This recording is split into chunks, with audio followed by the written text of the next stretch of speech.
Right, so factored form is, let's say, 7 multiplied by x minus 3 multiplied by x minus 9. So this is an example of a parabola in a factored form. Now, the two roots of this parabola in this case is going to be x equal to 3 and x equal to 9. Yep. Hmm. Okay, now this is the form of a parabola in the factored form. So let's write another one in which my parabola is in a vertex form. So this can be written as 7 times x minus 3 whole square plus 9. Now this parabola is not in the factored form, this is in the vertex form, and in this case my vertex will be given by the point 3 comma 9. Yeah.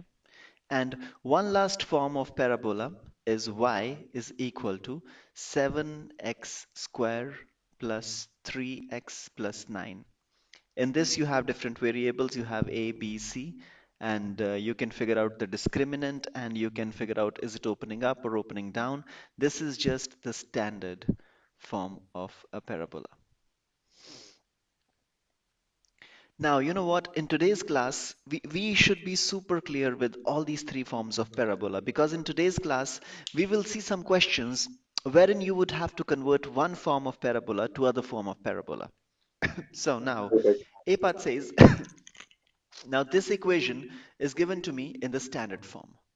Now we need to uh, complete the square and make it into a vertex form.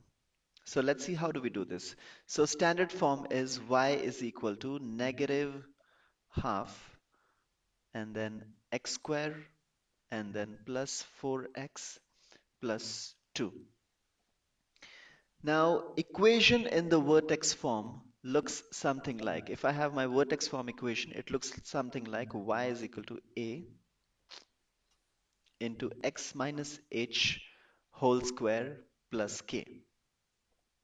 All right, my equation on the left hand side does not really look like the one on the right hand side, except from this plus 2.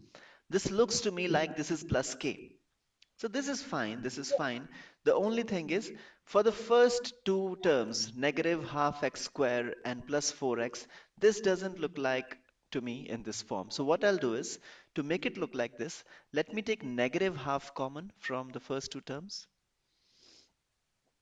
So if I take negative half common, this becomes x square minus 8x and then plus 2, we'll keep it as it is. Does this look okay to you? Let's see. Trying to. Okay, yes. So since 1/2 times 8x, it's going to be 4x. Okay, yeah, that makes sense. Yeah. So if, for example, it was negative 2x squared, this would look like. So in the bracket, it'd be x squared minus 2x, right? Right. If it was negative 2x square plus 4x plus 4x, then you would take negative 2 common and it would become x square minus 2x. Okay, perfect. Yeah. Huh. So now we have negative half out of the bracket and we have x square minus 8x. And now to complete the square, what you need to do is there is a simple step that you need to do.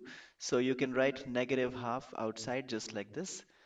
And now x square minus 8x. Now you need to add something and you need to subtract the same value to it so that we can complete the square.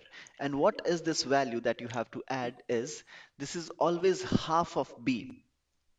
So can you, b is the coefficient of x term, that is 8 in this case.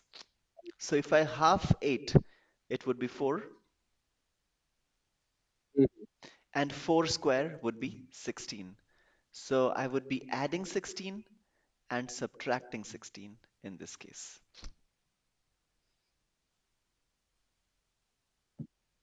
Is this okay? Let's see. Why did I add 16? You're a little frozen. Right now I'm just waiting for a little bit. Okay, can you hear me now? There we go. Okay, so now I added 16 and I Oh yeah, subtracted 16. Are we good with this? Why 16? yeah. Okay. So we just get sorry the b value and we square it, right? No, no, you half the b value and then square. Oh, okay. Oh, okay, yeah, I see. Okay. Now this would be Plus two. negative half into. Now, first three terms is x squared minus 8x plus 16. Can I write this as x minus 4 whole square?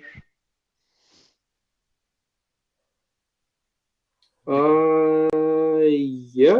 because x squared minus 8x plus 16 can also be written as x squared minus 2 times x times 4 plus 4 square, Oh, okay, yeah. which is equal to x minus 4 whole square, because we learned a property the other day that a square plus b square minus 2ab would be equal to a minus b whole square. Okay, yeah. Sure. Okay, so negative half multiplied by the first three terms would be negative half into x minus 4 whole square. And then we have to also multiply negative half with negative 16, which would simply give me 8. And then there is a 2 outside. So this is negative half into x minus 4 whole square plus 10.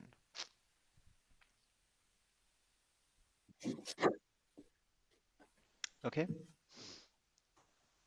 Uh, yeah. My computer glitched out just a little bit. Let me see if I can. Let's see. Uh, Everything makes sense except the. Sorry, I missed the part. How did we add the plus eight one more time? Okay, so this negative half, when multiplied with these three terms, it gives me negative half into x minus 4 whole square. When negative half got multiplied with negative 16, it gave me positive 8. Okay, there we go. I see. Now you see, now this equation looks very much like it's in the vertex form. So vertex of this equation is h comma k. So vertex of our equation is going to be 4 comma 10. So our vertex is 4 comma 10, and since this parabola is opening down, since the parabola is opening down, it's going to have a vertex of 4 comma 10. So 1, 2, 3, 4, and 10. Let us say it's this point, 4 comma 10.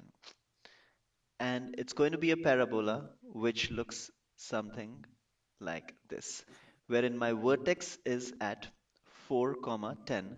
So I can say this graph will have a maxima. The maximum value of this graph is going to be 10, and this maximum value will occur when the x value is 4. Mm-hmm. All right, and the graph is Yeah. opening down. We know the graph, we know the parabola is opening down, we know the vertex, we know the maximum value. We have kind of figured out everything about this graph now. Sorry. How do we know that it's opening down? Oh, Oh, by the negative one. yeah. So this A, right? This A will tell you if it's opening up or opening down. If A value is positive, it's opening up. If A value is negative, it's opening down. All right, so this was question number 2. Okay, if everything is good, we'll move to number 3, which is very similar. And this time I will not talk much.